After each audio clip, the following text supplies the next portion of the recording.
Welcome back, everybody. Two Two guys and a stack of comics. That's Mike. I'm Reed. What we wanted to do today is just kind of go through and give some positive stories about comics and go through some series we're currently reading that we really enjoy. One thing both Mike and I have noticed over the last couple of years is, especially in the comic book space, there's been a lot of negativity. And everybody's hating on everything because the hate sells. Hate sells, for sure. And the clicks that you get for the negative stuff is always ranking higher than the positive. People yelling online about comic books. Yep. I'm like, do you really gotta yell? Well, the thing is, look, I will not pretend there's not a lot of things happening in comics that I'm not happy with. I think there's a lot of flaws. However, if you love comic books, you can always find some good books coming out. You just actually have to try. And I think one of the things is a lot of folks just highlight a really bad issue here or there, or a really bad storyline there, and then they paint that as this is the entire industry. Yeah, and then they get the ratings for it. And they get the ratings of it.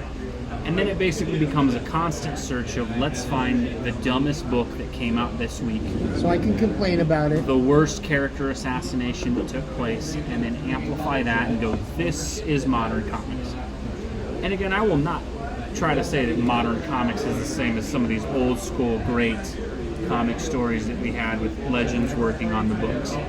But there is still a lot of great stuff coming out. Oh, yeah. And you just kind of have to know where to look, and sometimes that means beyond Marvel and DC. I think also sometimes it means like try to find some characters that maybe aren't your absolute favorites. And then I will say the pandemic was really what got me onto that, is it kind of stuck at home, nowhere to go, in an Amazon account. And I started ordering older comic characters like Cable, Mr. Miracle, Adam Warlock, characters that, I kind of had a tertiary searched into. Like I'd seen them in things, but they were sort of tertiary characters in the background of books that I read. And then you pick up their individual stories and it's like, man, these are some really good characters. For me, it was if you remember during the pandemic, they stopped coming out with a lot of new stuff. New stuff was stopped. Yeah. And so I kept digging back into the older issues, not older, but the indie comics. Mm-hmm. and finding stuff to read, and I would come out here to Dragon's Lair and I would talk to Rose and I would say, well, what are you reading, and what else is, since I'm all caught up on everything I am reading, maybe it's time to go explore something new. Yep. And that's when I found this one. I think Nocta came out at that time. Mm-hmm. And I started reading Nocta. It was pretty cool. And there was even rumors that this is going to be like an adaptation of it, or a movie or something like that. But it was really good. It's Scott Snyder and Tony Daniel. Both very famously associated with Batman. Did a lot of good comics with Batman. It's just a really cool concept if you've never thought about it or if you haven't read it. It's a really cool concept where this event happened on Earth, and the sun goes away, and slowly but surely things, all living things, start turning into this nocturnal like aberration of what it once was, and they're attacking, and the only way you can drive them away is with light. And so there's little pockets of humanity that have generators and things to create light to keep the creatures at bay. So it's kind of cool.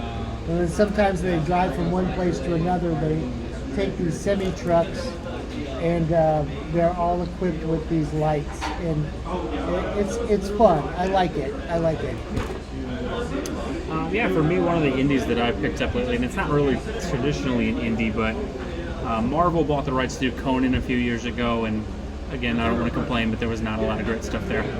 Recently, Titan Comics actually got the license to Conan, and there's 2 issues in on this series. As someone who read a lot of the Conan books growing up, someone who really enjoyed that character, even though he hasn't really been kind of in the main spotlight culturally in a very long time. It's great to see a comic publisher get the rights to him and then put people on the book who are not trying to change him, but truly love the character, kind of fully embracing both kind of the positive and negative aspects of who Conan is as a person. It's fantastic, and one thing I just highlight in it, the art inside this story is just absolutely fantastic. It is great artwork. You get these fantastic spread pages. It's better art than you'll see in most even higher DC and Marvel comic stuff. And it's just really refreshing to see a series where the writer, you can tell, has a love for the character. Wasn't trying to change him or anything like that, but really loves Conan the Barbarian and has him. So that's an indie that I kind of have picked up. Mike has some other indies as well that he's looked at. This one I've been buying forever, Blade Runner. I started buying it was Blade Runner 2019, and I like this ongoing Blade Runner story. I'm a huge fan of Philip K. Dick and his books, so I'm enjoying this. It's a little adventure as we get closer to the 2049 event, which we're all speculating, us Blade Runner fans, like, is it going to tie into the movie or isn't it? But these characters are different, but they still live in the Blade Runner world, and I like it. And generally, the art is pretty good, but it's the story that mostly drives me to this because I'm a huge Blade Runner fan. But the artwork is generally pretty good, and the story is pretty good too. So I recommend Blade Runner, especially if you're a sci-fi geek and you like androids and rogue androids that need to be hunted down. Always cool when they can revisit some of those classic movies and kind of give it a little bit of a spin. Yeah. Still stay true to the universe. Other stuff as well, kind of that I've had to look at, and I think some things that have come out recently. Marvel and DC, I probably buy still about 20 Marvel and DC books a month. But sometimes you find characters that you really never understood all that well. Blade, obviously of Wesley Snipes fame. Recently had a relaunch of his series. It's about 2 issues in. Brian Hill is the writer on this. I haven't read much from him in the past, but really kind of a new story of Blade. And again, one of the cool things is I think sometimes they can revisit these characters when stuff like Amazing Spider-Man's not going so well. Sometimes you see that these tertiary characters actually get creators involved to have a grand vision for that character. And so Blade is really kind of putting him in this awkward situation where, because of his natural instincts, he makes a mistake and then kind of causes, obviously, like a catastrophic thing that he has to stop. But really great art in it so far, a really good characterization of Blade. My only real characterization of him had been the Wesley Snipes kind of movies that came out a long time ago. But really, really great start to a run. And one of the things I really appreciated about it is it's 2 issues in, but you really don't need a ton before this, so it's not where you got to go run back and find every appearance of Blade to get what's going on. It picks you up with where Blade is, gives you a little bit of history on him, so if you're a long-term fan, it's going to make sure that it's not resetting everything to ignore you, but if you're a brand new one to it, it's really good. I'd highly recommend it. It's only a couple issues in. Been very, very enjoyable thus far for the first 2 issues that have happened. I am anxiously awaiting the return of The Flash. He's on a hiatus right now, so interested. There's going to be a new writer-artist team. We'll see what happens with that. But in the meantime, I'm reading Dead Romans. Dead Romans is really cool. I love the art, and the story is about.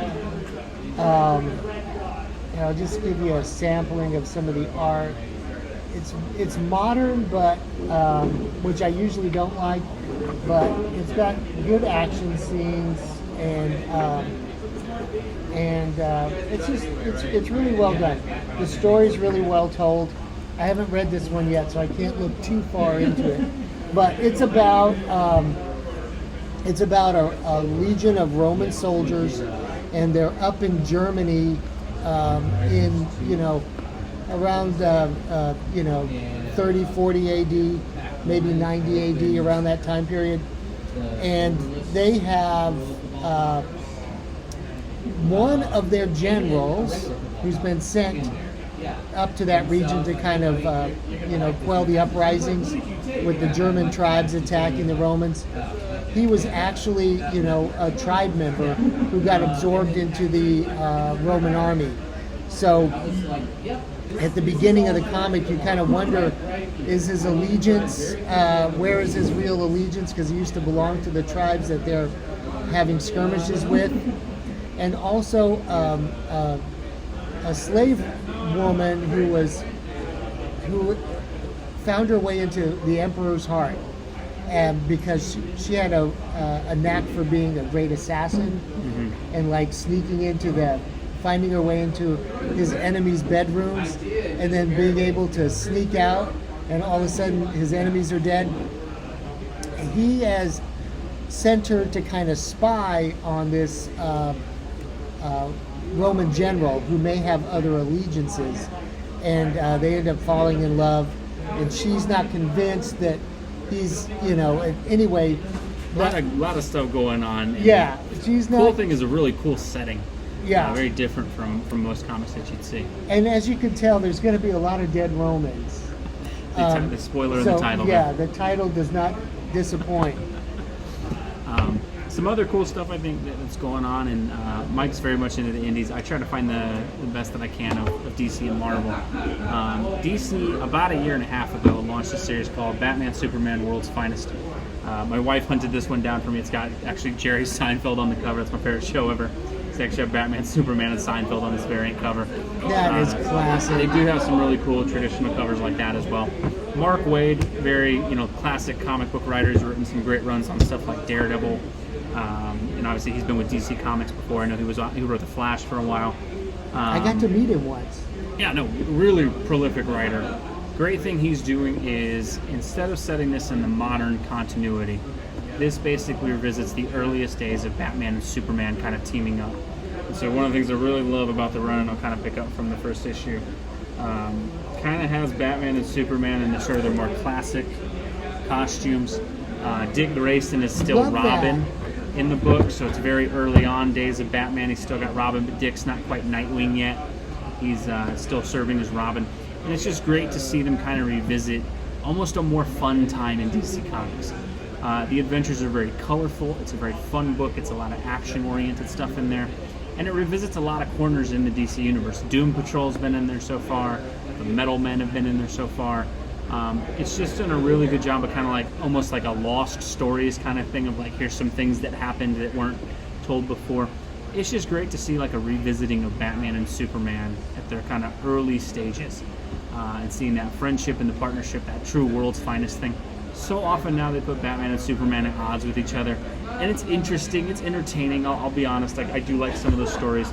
It's great to have a story that really just shows Batman and Superman and why they make such a great team, and why they're really the cornerstones of DC. That's what I remember from my childhood when I read World's Finest. Yeah, so if you want some good times with DC Comics, definitely could not recommend this more. It's probably the best current series. Some other interesting ones, I'll just throw them up. Traveling to Mars is really kind of a cool story. This one, I haven't read issue 2, but issue 1 was enough to get me to add it to my pull list, so we'll see about that. I'm a huge Frank Frazetta fan, so I'm reading Dawn Attack. I'm way behind on Death Dealer, but I did read the first year of Death Dealer, but you just gotta love those classic Frazetta covers. Yeah. Dawn Attack's a good comic book.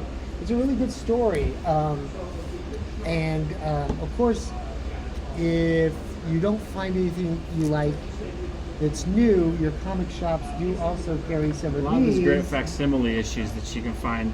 Did they do a Doom Patrol one? Yeah, they did. They did a Doom Patrol, first appearance of Doom Patrol. They've had stuff in the last year, first appearance of Hulk.